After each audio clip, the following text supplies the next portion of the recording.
अस्सलाम वालेकुम। आज की वीडियो के अंदर हेपेटाइटिस सी का टेस्ट सिर्फ 50 रुपये में करने का तरीका बताने वाला हूं। आपने इस वीडियो को मुकम्मल देखना है, वीडियो को स्किप नहीं करना। मैं आपको स्टेप बाय स्टेप सारा मेथड बताऊंगा, किस तरह से आप जो है टेस्ट को परफॉर्म करना है, लगाना है, उसका रिजल्ट किस तरीके से चेक करना है। मैं 2 टेस्ट लगा के आपको चेक कराऊँगा कि नेगेटिव कौन सा है, पॉजिटिव कौन सा है, आपको ताकि बाद में मुश्किल ना पेश आए। तो चलें वीडियो को स्टार्ट करते हैं। तो सबसे पहले हेपेटाइटिस सी का टेस्ट करने के लिए आपको सिर्फ एक किट की ज़रूरत पड़ेगी, जो कि आपको किसी भी मेडिकल स्टोर से मिल जाएगी। तो किट कुछ इस तरह से होगी। तो मेरे पास बायोचेक की किट है, आपको किसी और कंपनी की भी किट मिल सकती है। तो ये आपको 50 रुपये के लगभग ये किट जो है मेडिकल स्टोर से मिल जाएगी। तो आपने इस किट को परचेज़ कर लेना है।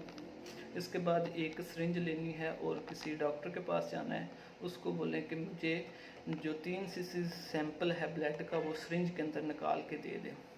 तो यहाँ पर मेरे पास जो है सैंपल मौजूद है, मैं आपको दिखा देता हूँ। ये देख सकते हैं मेरे पास जो है सैंपल मौजूद है। तो मैं इस सैंपल से ही आपको जो है टेस्ट करके दिखाऊंगा। तो बात आ जाती है इसको परफॉर्म कैसे करें। जैसे ही आप ब्लड का लेके आएंगे, सबसे पहले आपने इसके आगे एक स्टॉपर लगाना है। ये अगर आपके पास स्टॉपर मौजूद नहीं है तो आपने जो नीडल है इसी को आगे से फोल्ड कर देना है किसी चीज़ के साथ, जिससे ये ब्लड लीक नहीं होगा। तो उसके बाद आपने जो सिरिंज का पिस्टन है इसको बाहर निकाल लेना है इस तरह से आराम से। इसके बाद आपने जो ब्लड वाली सिरिंज है इसको इस तरीके से किसी दीवार के साथ खड़े कर देना है तकरीबन 30 से 45 मिनट के लिए। इससे क्या होगा कि जो सीरम है ब्लड के अंदर वो ऊपर आ जाएगा। इससे क्या होगा कि आपको जो ब्लड के 2 पार्ट्स नज़र आएंगे, एक जो रेड वाला एक वाइट वाला सीरम जो है ऊपर आ जाएगा। तो हम इस जो है वेट करते हैं 45 मिनट के लिए, इसको रख देते हैं। इसके बाद जो ऊपर इसके सीरम आएगा वो भी मैं आपको दिखाऊंगा जिससे हमने टेस्ट परफॉर्म करना है। तो हम थोड़ा सा वीडियो को स्किप कर लेते हैं और देखते हैं कि हम वीडियो को किस तरह से आगे टेस्ट को किस तरह से हमने परफॉर्म करना है। आपने वीडियो को बिल्कुल भी स्किप नहीं करना। तो चलें थोड़ा सा वीडियो को स्किप कर लेते हैं और इसके बाद मैं आपको दिखाऊंगा कि इस ब्लड के ऊपर सीरम किस तरह से आएगा। 45 मिनट के बाद दोबारा जब हम सैंपल को ब्लड को देखते हैं तो हमारे ब्लड में कुछ इस तरह से आपको मिलेगा। आपका ब्लड इसके ऊपर जो है ये प्लाज्मा आ जाएगा। इसी में से हमने जो टेस्ट है इसको परफॉर्म करना है। तो वो किस तरह से करना है, इसका लाने का मुकम्मल तरीका है। आपने अब इसको बिल्कुल स्किप नहीं करना, मैं आपको बहुत ही ईजी तरीके से बताने वाला हूँ। इससे पहले अगर आप मेरे चैनल पर न्यू हैं तो फ्रेंड्स चैनल को सब्सक्राइब कर लें। तो चलें मैं आपको दिखा देता हूँ। तो सबसे पहले क्या करना है, इस किट को आपने ओपन करना है।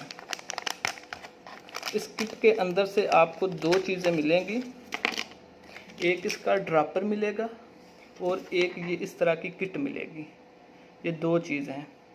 तो ये जो ड्रॉपर है इससे हमने जो ऊपर वाला वाइट सीरम है इसको हमने लेना है और लेने के बाद ये जो छोटे वाला सराह है इसके ऊपर हमने इसको करना है, 3 ड्रॉप हमने इसके ऊपर डालने हैं। ये 3 ड्रॉप हमने इसके ऊपर डालने हैं। डालने के बाद आपने इस किट को जो है तकरीबन 20 से 25 मिनट के लिए छोड़ देना है। देख सकते हैं यहाँ पर अब जो सीरम है वो आगे की तरफ आ रहा है, किट के अंदर आ रहा है। तो यहाँ पर मेरे पास एक और जो सैंपल है वो भी मौजूद है। हम 2 लगाएंगे और एक का रिज़ल्ट पॉजिटिव होगा, एक का नेगेटिव, ताकि आपको पता चल सके कि नेगेटिव कौन सा है और पॉजिटिव कौन सा है। तो दूसरे को भी मैं आपके सामने जो है परफॉर्म करके आपको दिखा देता हूँ। तो दूसरी किट भी हम खोल लेते हैं और इसको कर लेते हैं। तो इसके लिए मेरे पास ये एक सैंपल है, ये सीरम मैंने अलग कप में डाल लिया था। तो इसके ऊपर हम 3 ड्रॉप डालेंगे, 1 2 3। और अब दोनों किट को हम जो है 30 सेकंड के लिए छोड़ देंगे और इसके बाद इसका जो रिज़ल्ट है वो हम आपको दिखाएंगे कि नेगेटिव कौन सा है और पॉजिटिव कौन सा है। तो थोड़ा सा वेट करना पड़ेगा हमको, ये देख सकते हैं। तो अब थोड़ा वेट करने के बाद मैं आपको दोबारा जो है फिर दिखाता हूँ। तो फ्रेंड हम 20 मिनट के बाद दोबारा जो है अपना रिज़ल्ट चेक करेंगे कि हमारा रिज़ल्ट कैसे आया है। तो यहाँ पर देख सकते हैं ये जो किट है इसका रिज़ल्ट आया है पॉजिटिव। ये क्योंकि दो लाइंस आपको नज़र आ रही हैं, एक सी के आगे एक टी के आगे। सी जो है ये कंट्रोल है और टी जो है टेस्ट का रिज़ल्ट है। ये देख लिया। अब मैं ये होगा अगर इस तरह से आपके पास आ जाता है तो इट्स मीन आपका जो रिज़ल्ट है, आपका टेस्ट है वो पॉजिटिव है। और अगर इसके अलावा अगर आपके पास इस तरह से किट आती है, सिर्फ एक ही लाइन सी के आगे आती है, तो इट्स मीन के आपका रिजल्ट नेगेटिव है। तो आप इस तरह से घर के अंदर जो है कर सकते हैं। मैंने आपको बड़ी तफसील के साथ बता दिया है। अगर आपको कुछ समझ ना आए तो आप कमेंट्स करके हमसे पूछ सकते हैं। तो उम्मीद करता हूँ आपको वीडियो अच्छी लगी होगी।